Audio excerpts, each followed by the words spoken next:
vamos ouvir a sua palavra, continuando a série de mensagens, uma série curta de mensagens que nós começamos hoje pela manhã. O pastor Jean ministrou aquilo que foi o primeiro sermão dessa série, O Mal Não Vencerá. Nós estamos olhando para as primeiras páginas das Escrituras e percebendo como que as coisas vão de mal a pior, tantas e tantas vezes e de várias formas, mas como ao mesmo tempo, como que um costureiro, um tapeceiro, Deus também dá os sinais de esperança, de que sua salvação está disponível.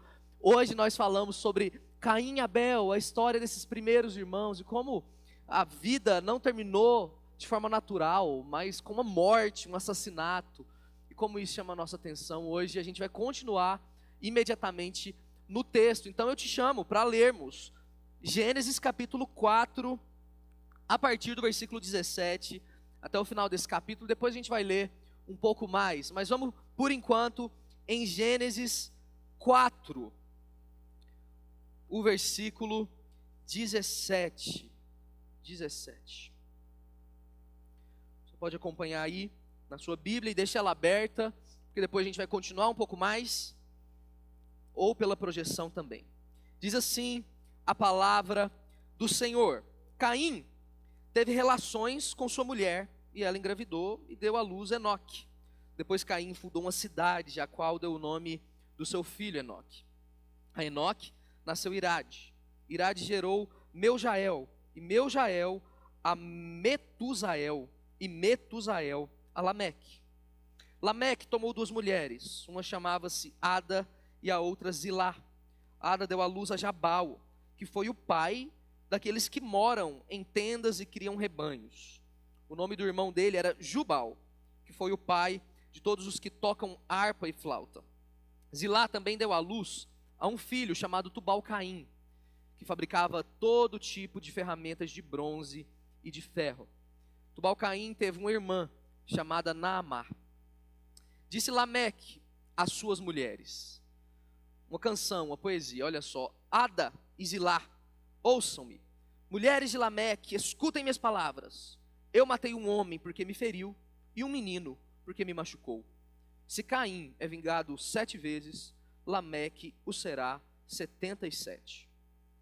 Novamente, Adão teve relações com sua mulher, e ela deu à luz outro filho, a quem chamou Sete, dizendo: Deus me concedeu um filho no lugar de Abel, visto que Caim o matou. Também a Sete nasceu um filho, a quem deu o nome de Enos.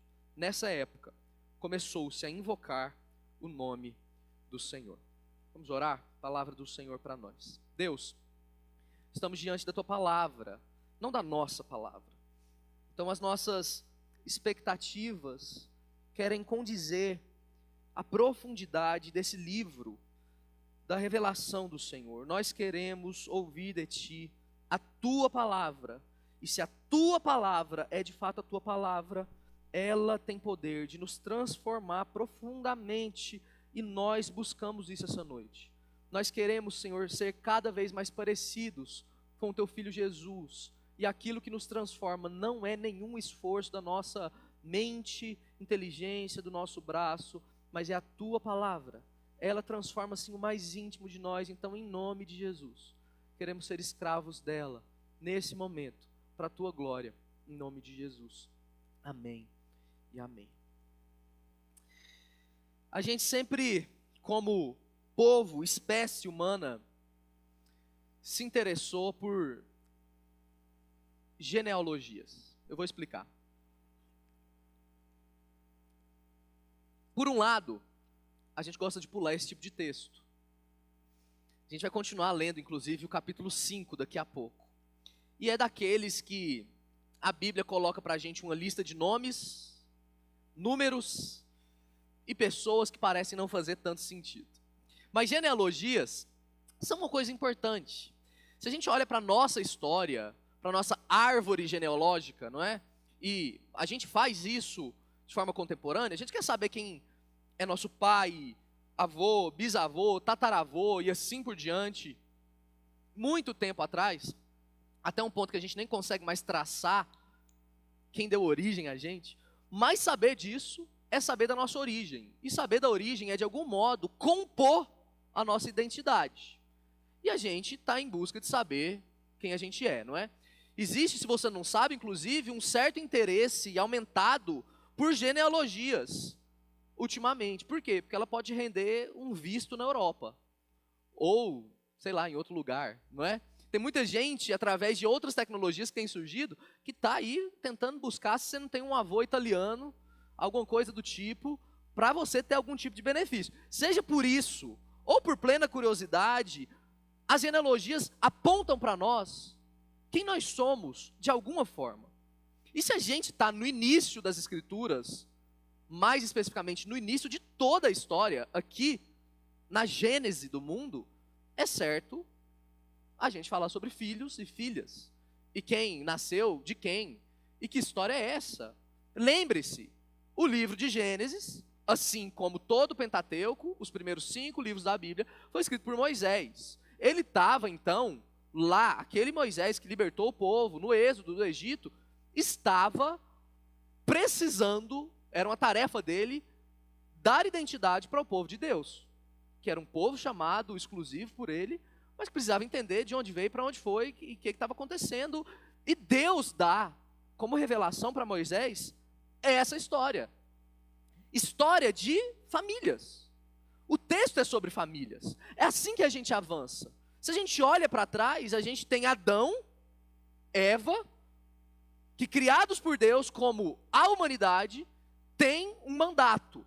Sejam férteis, se multipliquem. Eles têm filhos e filhas, e o mundo começa a ser povoado, salpicado por aquela imagem de Deus. Deus queria espalhar a sua imagem por toda a terra. A gente leu hoje de manhã, ouvimos, que uma primeira dupla de irmãos, Caim e Abel, é um retrato de como as coisas começam mal, e de mal a pior. É assim, com uma revelação escura, e não boas notícias, más notícias, que nós somos apresentados à vida fora do Éden. Quando você sai daquele ambiente onde tudo é frutífero, tudo vira hostilidade. A primeira morte, como eu disse, não é uma morte natural, de alguém que envelheceu, ficou velhinho, morreu.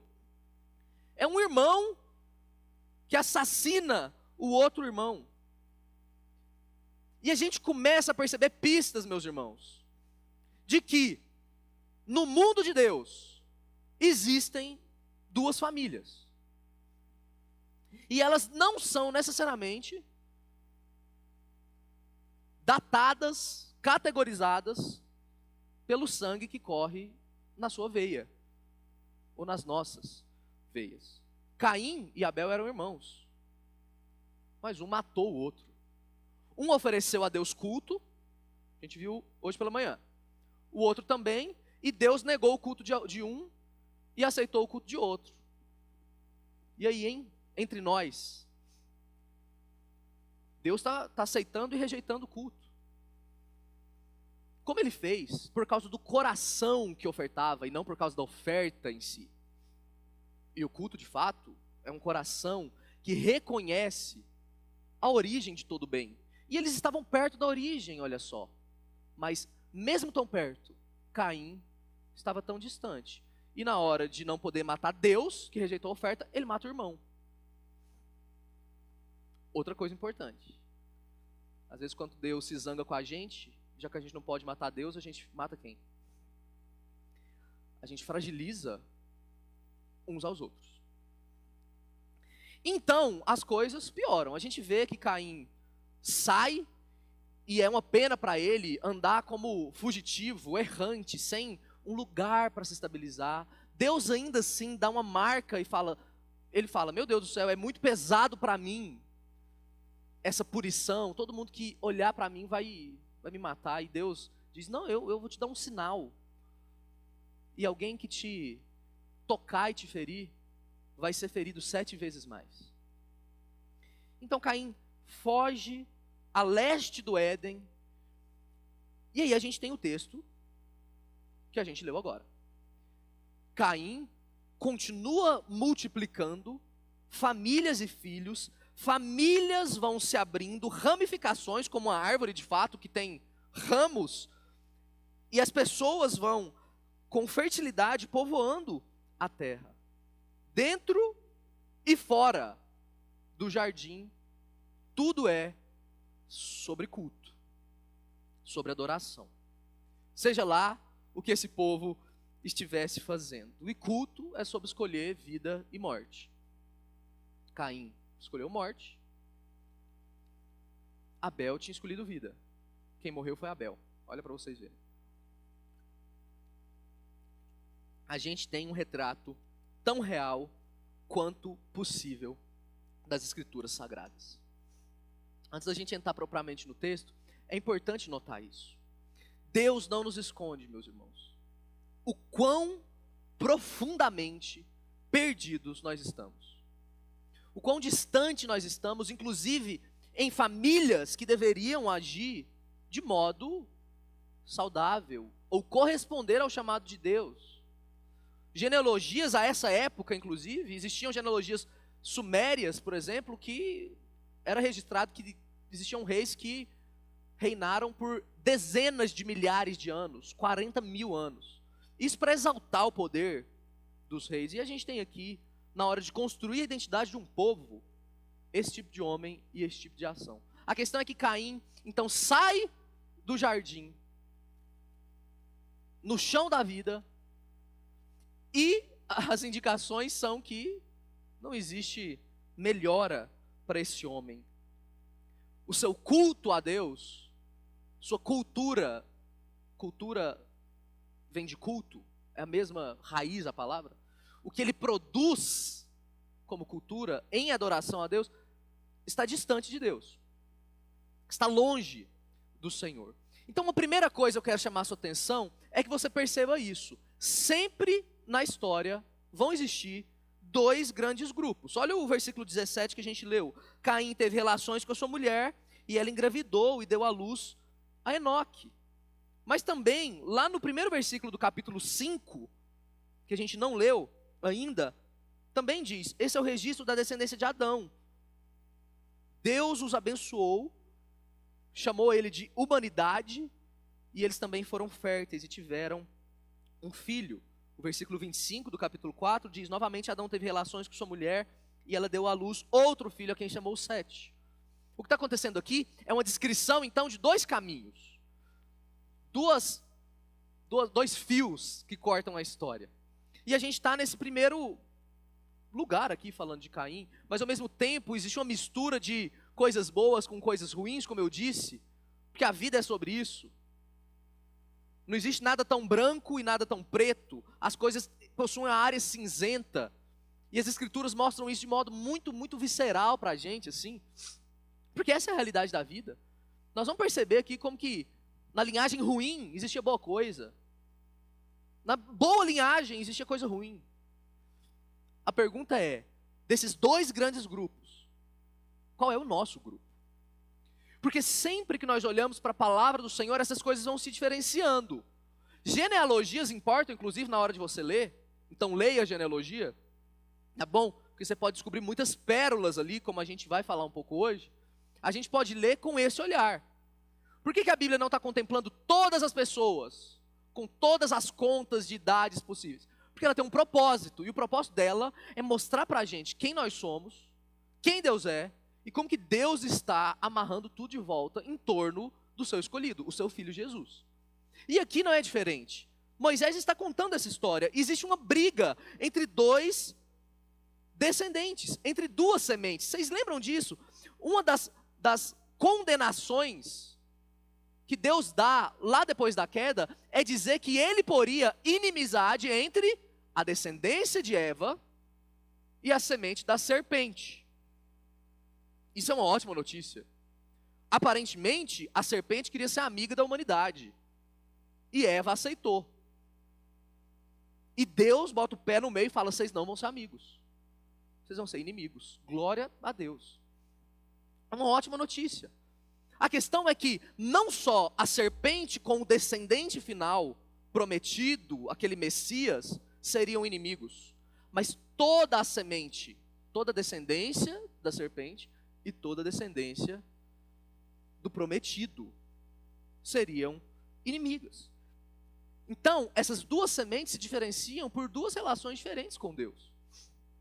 Duas relações diferentes. Assim como foi no jardim, minha gente. Nós vamos olhar aqui. Ou a gente confia na palavra e na história de Deus para nós, e então a gente se alia a um fio, a uma genealogia, por um lado, a do prometido, a do filho de Eva. Uma esperança. Deus havia dito alguma coisa no jardim. Não comam dessa árvore, pode comer de todas. Deus deu uma palavra, uma história. Se você confia nela, você está em uma família. Por outro lado, tem uma outra história, uma outra narrativa, lutando para criar outra genealogia. A palavra da serpente. Deus disse isso? Não, coma, você vai ser como ele. Uma concorrência entre palavras, histórias, identidades. E então, a humanidade escolheu a palavra da serpente. E todos nós, notícia para você, nascemos na família da serpente. Porque os nossos primeiros pais, assim, nos legaram essa semente. Não dá para escapar.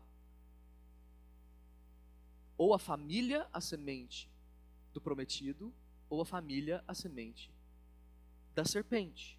Só existem dois grandes grupos. Você poderia dizer, pastor, mas isso não é muito reducionista? A humanidade é tão complexa.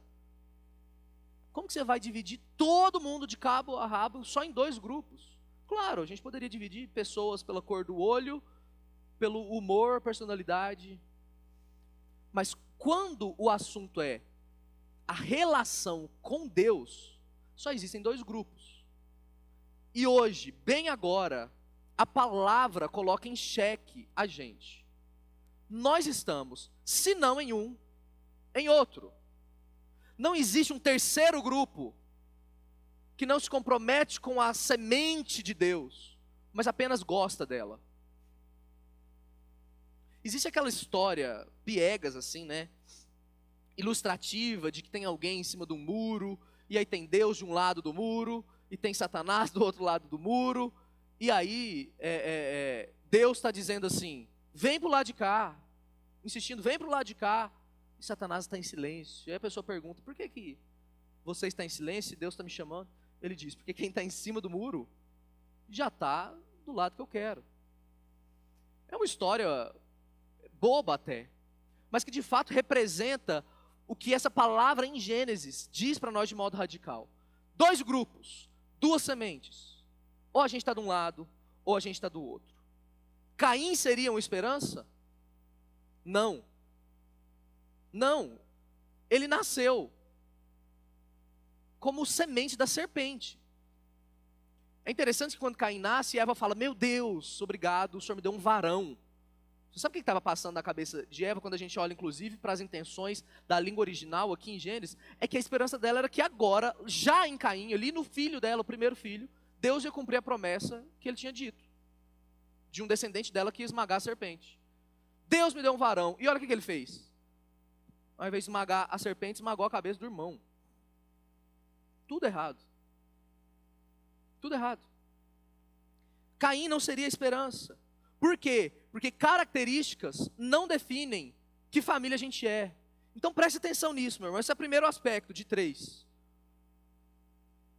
Abel e Caim provavelmente foram criados do mesmo jeito, ouvindo as mesmas histórias sobre o jardim, com as mesmas revelações acerca de quem Deus é.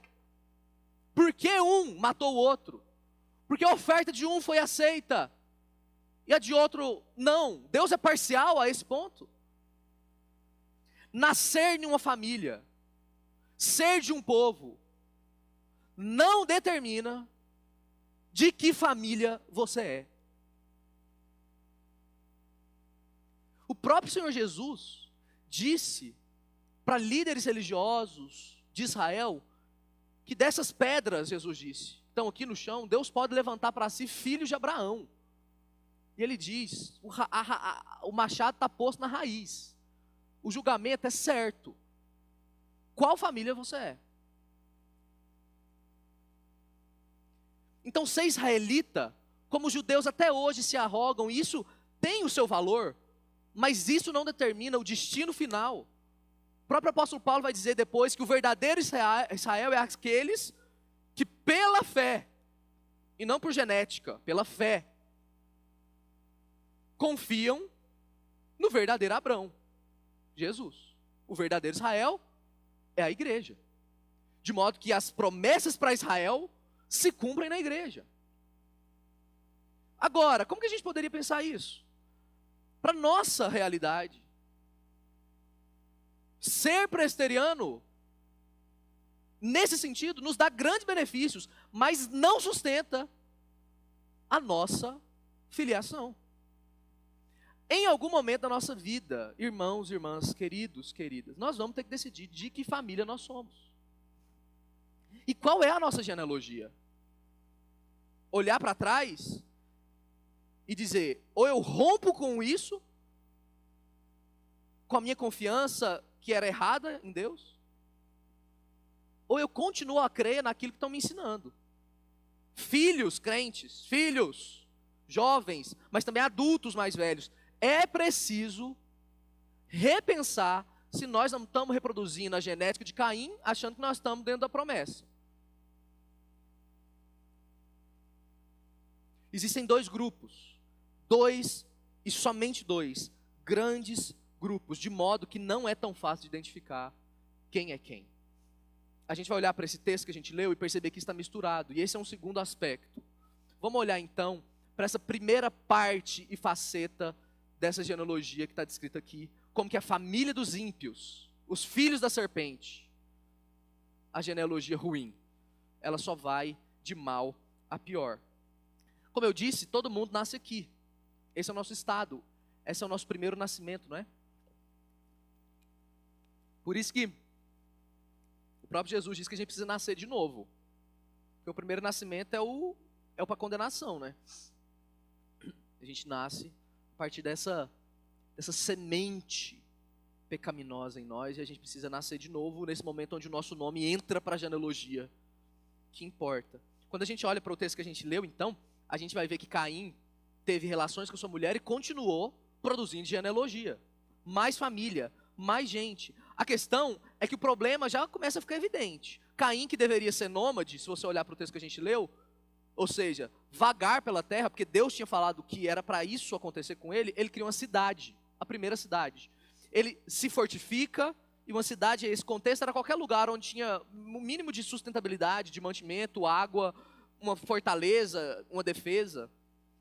E ao invés de, inclusive, botar o nome de Deus, que deu oportunidade de não matar ele, porque ele matou o irmão, que era inocente, olha só. Ele põe o nome do filho. Uma autoexaltação da sua própria semente. Isso vai culminar onde? Lá em Babel, na torre. É o último sermão dessa série, inclusive. Em Gênesis capítulo 11. O ápice da autonomia humana. Tudo errado.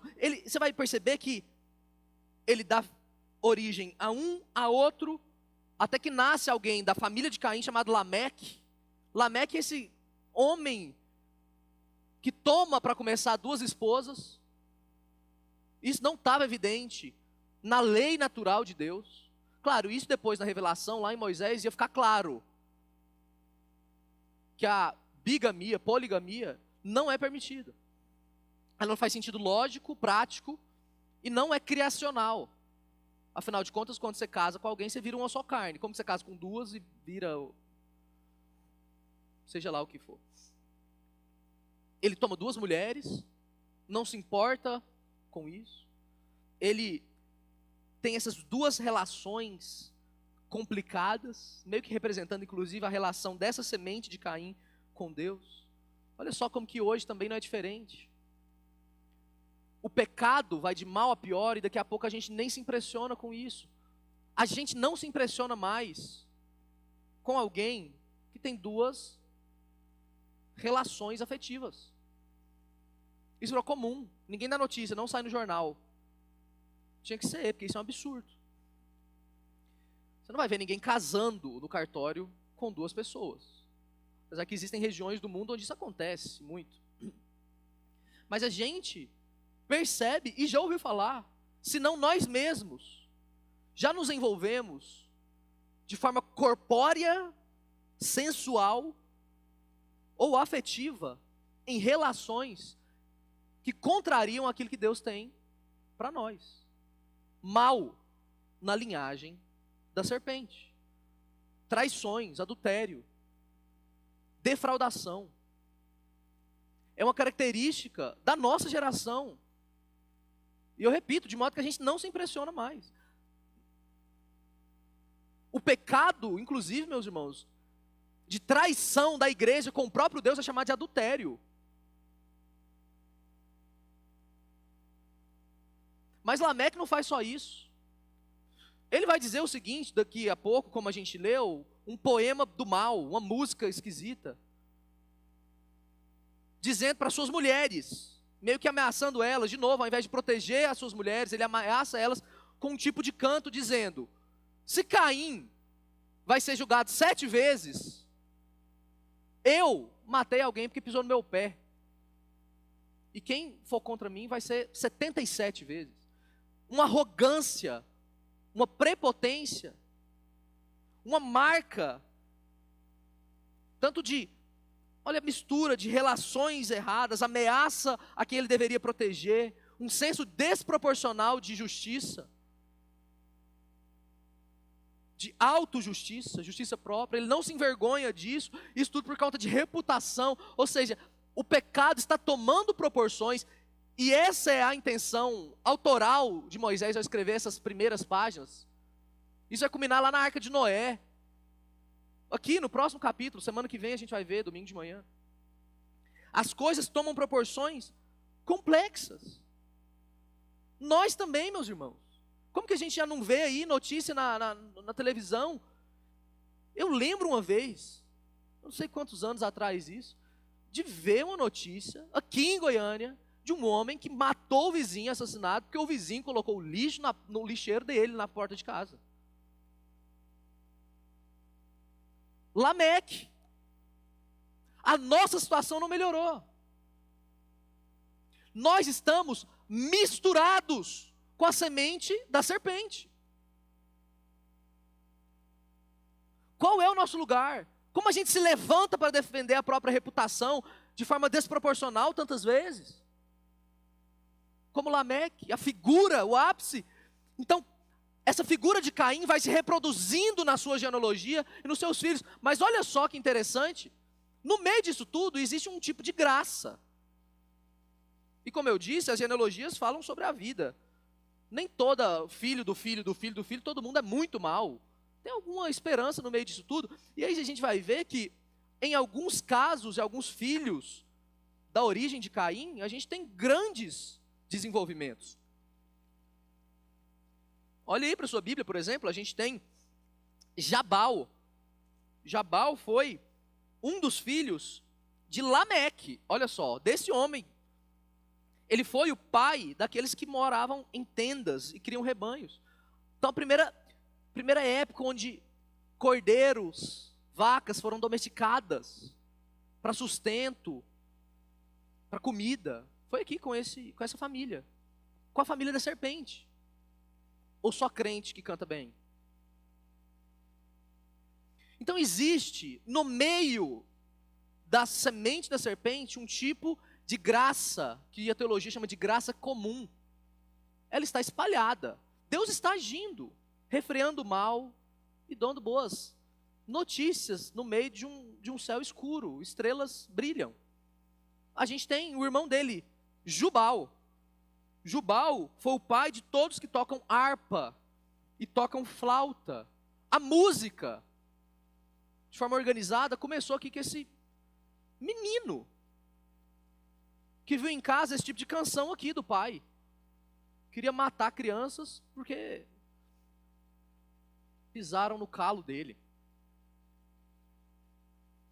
Tecnologia, a gente vai ver Tubal-Caim, outro irmão que fabricava todo tipo de ferramenta de bronze, ou seja, tecnologia, arma, moldar, ferro, bronze. Não a tecnologia da Revolução Industrial, mas aqui a gente consegue perceber o homem explorando a criação, porque ele ainda é a imagem de Deus, que é um Deus criativo. Uma mistura de glória e vergonha é o que nós somos. Então a gente é lembrado aqui que a gente pode usar música para o bem e para o mal. A gente pode usar um objeto de bronze para o bem e para o mal. A gente pode usar uma faca para te ajudar num churrasco ou para matar alguém. A gente pode usar, diferente dessas descrições, a internet, que é uma produção cultural boa, para o bem e para o mal. Você pode encontrar, inclusive, sua genealogia na internet. Ou você pode ter acesso a todo tipo de depravação sexual. Então note, não é a coisa em si, e eu já disse isso aqui sobre aquela coisa de estrutura e direção. O que Deus criou é estrutural, não muda. Deus criou música, isso é bom. Agora, como que a gente faz, com a direção que a gente dá para essas coisas? Essa é a família bagunçada de Caim e da semente da serpente. Qual é a nossa? Nós estamos ensinando os nossos filhos a serem que tipo de filhos? Os que são super talentosos e produzem música e tecnologia, mas às custas disso não são a família de Deus. A gente investe na vida dos nossos filhos, na nossa igreja, na nossa própria. E eu não estou colocando em rivalidade talento, arte, seja lá o que for, e aquilo que a gente oferece a Deus como adoração. Pelo contrário, a questão é, quais são as nossas ênfases, a nossa prioridade? O que a gente anseia para os nossos filhos? Que eles sejam Jubal, Tubal-Caim, ou que sejam Sete? Que sejam Enoque? É preciso responder no que a gente investe, quem a gente é. Vamos olhar a segunda família para a gente terminar. No meio disso tudo, a gente tem como que um ramo de esperança, assim como o profeta Isaías diz que de um toco seco, uma plantinha verde vai surgir, o rebento da família, que dá origem ao Messias, ao Senhor Jesus. Porque o mal não vencerá. Aqui, também no capítulo 5, agora eu quero que você leia comigo o capítulo 5, mais um pouco de genealogia para adoçar a nossa boca. Olha só o que diz esse texto, preste atenção. Esse é o registro da descendência de Adão. Quando Deus criou o homem, a semelhança de Deus o fez, homem e mulher os criou. Quando foram criados, ele os abençoou e os chamou homem, ou humanidade. Aos 130 anos, Adão gerou um filho, à sua semelhança, conforme a sua imagem, e deu-lhe o nome de Sete. Depois que gerou Sete, Adão viveu 800 anos e gerou outros filhos e filhas, viveu ao todo 930 anos e morreu. Aos 105 anos, Sete gerou Enos. Depois que gerou Enos, viveu 807 anos e gerou outros filhos e filhas, então viveu ao todo 912 anos e morreu. Aos 90 anos, Enos gerou Cainã. Depois que gerou Cainã, Enos viveu 815 anos, gerou outros filhos e filhas, viveu ao todo 905 anos e morreu. Aos 70 anos, Cainã gerou Maalaleel. Depois que gerou Maalaleel, Cainã viveu 840 anos e gerou outros filhos e filhas, viveu ao todo 910 anos e morreu. Aos 65 anos, Maalaleel gerou Jared.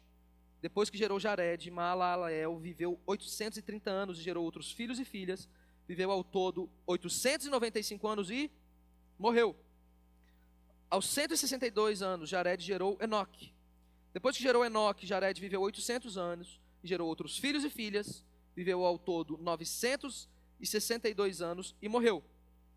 Aos 65 anos, Enoque gerou Matusalém. Depois que gerou Matusalém, Enoque andou com Deus 300 anos e gerou outros filhos e filhas, viveu ao todo 365 anos. Enoque andou com Deus e já não foi encontrado, pois Deus o havia arrebatado.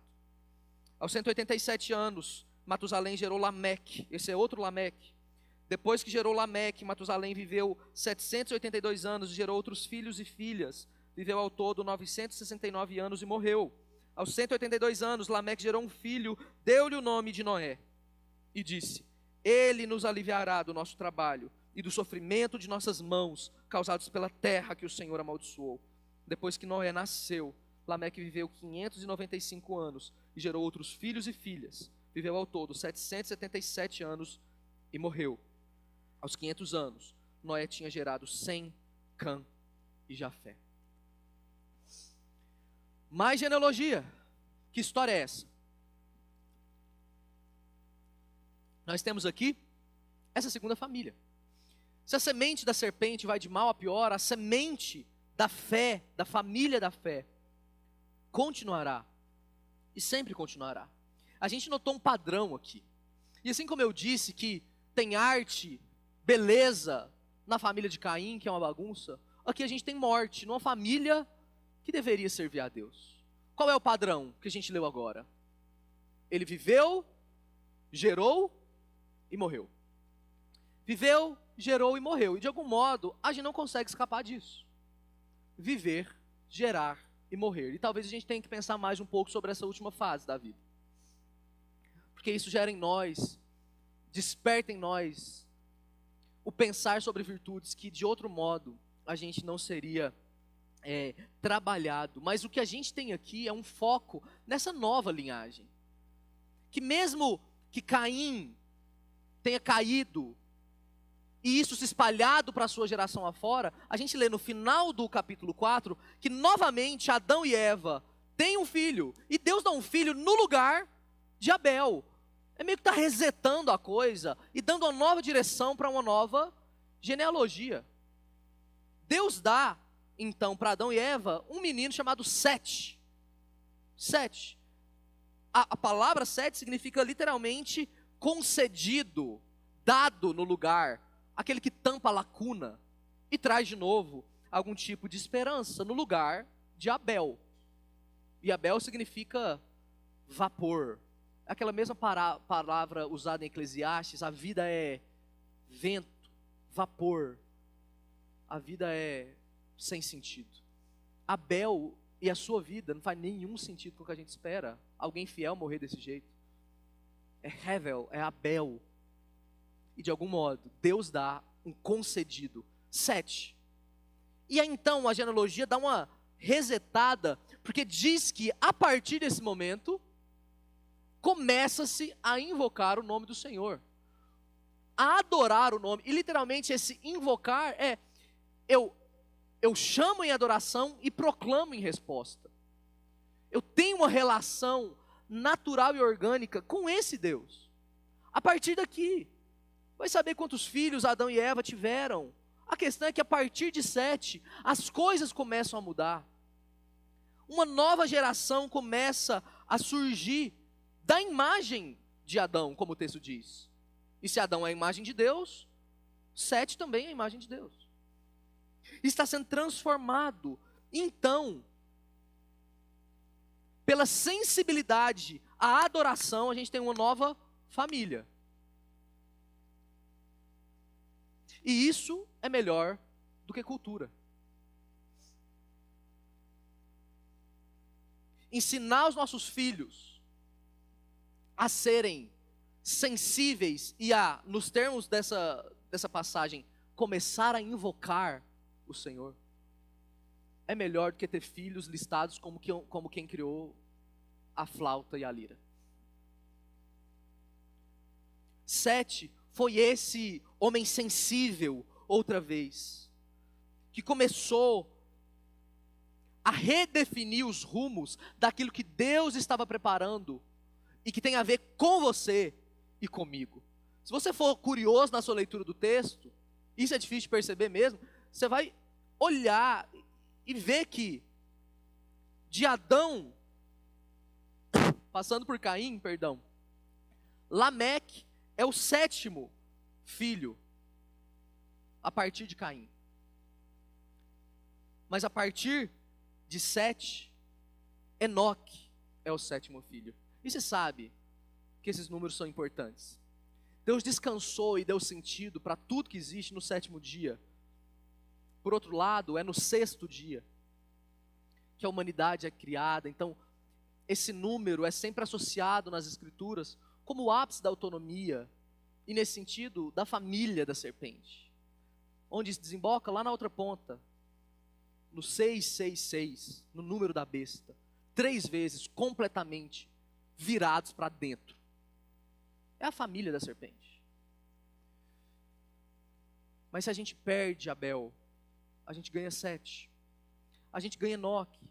A gente tem essa lista que a gente leu agora no capítulo 5, e ela parece só mostrar para a gente mais do mesmo. Mateus nasceu, teve filhos e filhas e morreu. E a vida é assim mesmo. Mas ela dá alguns indícios de que essa família é uma família diferente.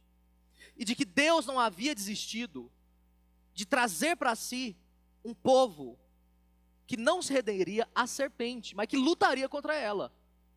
A descendência de Sete. Olha só Enoque.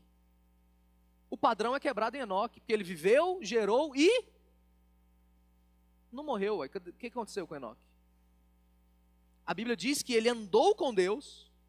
Olha o contraste com Caim, que mandou para o mundo afora. Deus mandou ele ser errante, vagante, sem lugar. Agora esse homem andou do jeito certo, andou com Deus. E a ideia de andar é piedade mesmo, coração que conversa com Deus como que é com um amigo. E aí existe um teólogo que diz que é como se, ele imagina, que é como se essa amizade, essa andança com Deus de Enoque fosse tão natural que daqui a pouco Deus falou para Enoque: está tão mais perto da minha casa do que da sua, não quer ficar? Simplesmente Enoque já não era. É isso que o texto diz. Isso não quer dizer morte. De algum modo misterioso, esse homem não passou por esse processo que é característico do impacto da semente da serpente, que é morrer. Ele andou com Deus, de modo que quem anda com Deus, ainda que morra, viverá. Enoque é para nós um sinal daquilo que seria completo um tempo depois. A gente tem outro homem aqui, inclusive. Um outro Lameque, olha só. O contraste de novo. Não aquele ignorante, insensível, mas alguém que deu o nome do filho de Noé, que significa descanso. Como que uma promessa profética. Tomara que meu filho traga descanso para a gente. Do alívio que é viver debaixo do sol. Por causa da enganação da serpente. É uma forma de resistência com o filho. E eu já disse isso aqui. Crente não tem que ter medo de ter filho. Eu penso sobre isso. Eu quero ter filhos.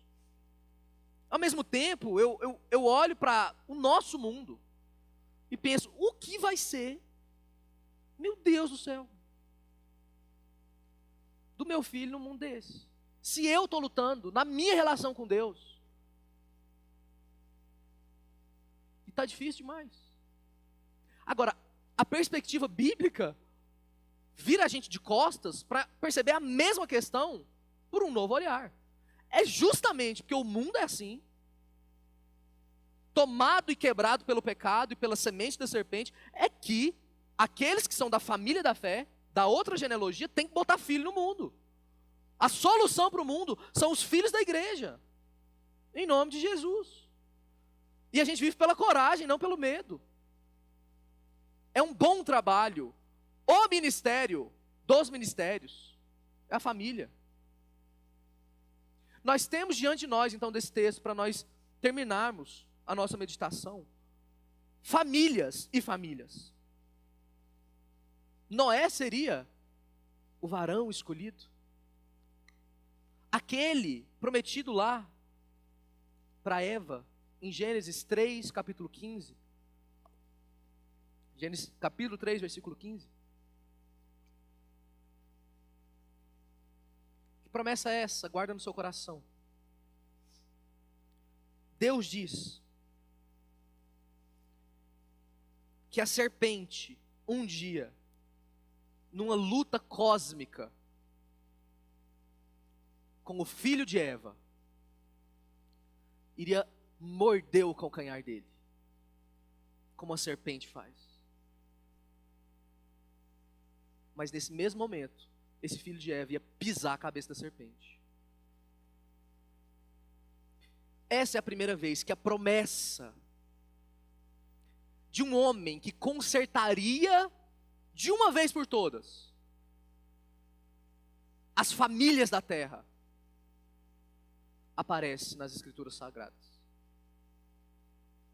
Se a gente tem Gênesis 3:15, a gente tem João 3:16. E se a gente avança um versículo, a gente ouve do Senhor: eu amei o mundo de um jeito tal que eu tive que enviar um descendente meu, alguém da minha genealogia, para aquele que todos que crerem no seu nome tenham vida eterna e não morte. Caim, Lameque são retratos de famílias que desprezam o Senhor e abraçam o mal. Mas Sete, Enoque, Noé, que não seria aquele que traria descanso. Por um breve tempo ele trouxe, mas pecou também no final de sua vida. Esses são sinais daqueles que abraçam a família de Deus. E a pergunta é: tem alguém fiel ainda? Qual é a sua genealogia? Não para você ganhar um visto, mas para você ganhar uma morada, para você ganhar um lugar. Tem alguém fiel ainda? A gente já escolheu, não pelo sangue que nos legaram, mas pelo sangue que foi passado em nós, o sangue de Jesus. De qual família nós fazemos parte? Você sabe que Lameque canta essa canção: eu vou vingar 77 vezes quem me ferir. Séculos depois, nós temos um nazareno simples, dizendo que o jeito de viver no seu reino, na sua família, era perdoando 70 vezes 7 e não vingando 77. Se Lameque queria elevar o número em relação a Caim, Jesus tornou esse número astronômico por causa do amor. E por causa desse perdão que o próprio Jesus diz que nós deveríamos exercer, Ele exerce. E quando Ele nos perdoa 70 vezes 7, ou seja, um número completo, completíssimo, nós passamos da família da serpente para a família da fé. E agora, esse Jesus deixa de ser o unigênito para ser o primogênito entre muitos irmãos. Ele deixa de ser o único para ser o primeiro, para ser o cabeça de uma família. E existe um jeito só, meu irmão e minha irmã, de mudar de família. Qual é? Pela adoção. Pela adoção. E é a isso que Deus nos chama. Inclusive muitos de nós que conhecemos o seu nome há tanto tempo, nós precisamos ser adotados como filhos de Jesus. Ele nos adota. Essa é a linguagem do Novo Testamento. É assim que a gente inclusive passa a ser herdeiro de Deus e co-herdeiro com Cristo, porque um filho adotado não tem menos direito do que um filho biológico. Ele nos adota. Ele nos traz de volta, nos dá direitos, mas nos dá deveres também. Nós somos filhos completos dele. Qual é a nossa genealogia? Para onde nós vamos? Como nós estamos ensinando as próximas gerações a valorizarem que tipo de marca, de identidade?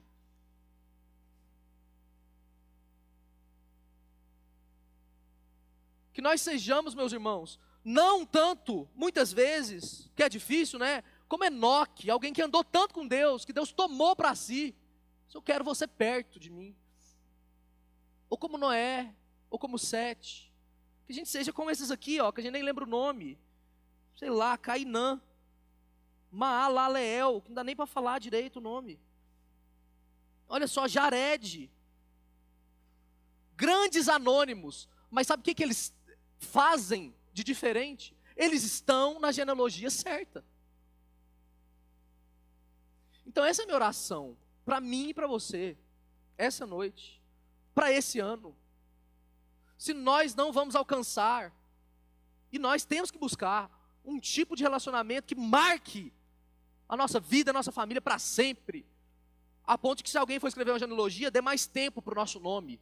Mas se isso não acontecer, que pelo menos nós estejamos na genealogia certa, em nome de Jesus. Não na de Caim, pela serpente, mas pela fé no Filho de Deus, Jesus, que é o verdadeiro descanso, o verdadeiro Noé, o verdadeiro Enoque, o verdadeiro Sete. Se o mundo não tem invocado o nome do Senhor, que seja na nossa hora o momento do mundo dizer: a partir de aqui começou-se a invocar o nome do Senhor, como a Sete. A partir desse ano, a nossa vida foi mudada para um tipo de sensibilidade mais acurada àquilo que Deus está fazendo. A gente entendeu as nossas origens, a gente entendeu de que família nós fazemos parte. E o mal não vai vencer à medida que essa família chamada igreja, reunida em torno do descendente, o segundo Adão, o Senhor Jesus Cristo, se levantar com confiança e com coragem, em nome de Jesus. Amém? Vamos orar? Eu queria que a gente cantasse essa canção que os meninos estão tocando já aqui. Uma canção que Deus deu para nós, inclusive, como igreja. Quem é igual ao nosso Deus, que faz maravilhas? Quem é? Dessa aliança nasce a paz, 1000 gerações, família fora, 10.000 canções, porque nós temos um Salvador, nós temos uma origem, nós podemos olhar para trás e saber de onde a gente veio. Nós somos o rebento que continua, em nome de Jesus. Feche o seu olho, fale ao Senhor as suas impressões sobre aquilo que o próprio Deus falou com você essa noite, antes da gente orar.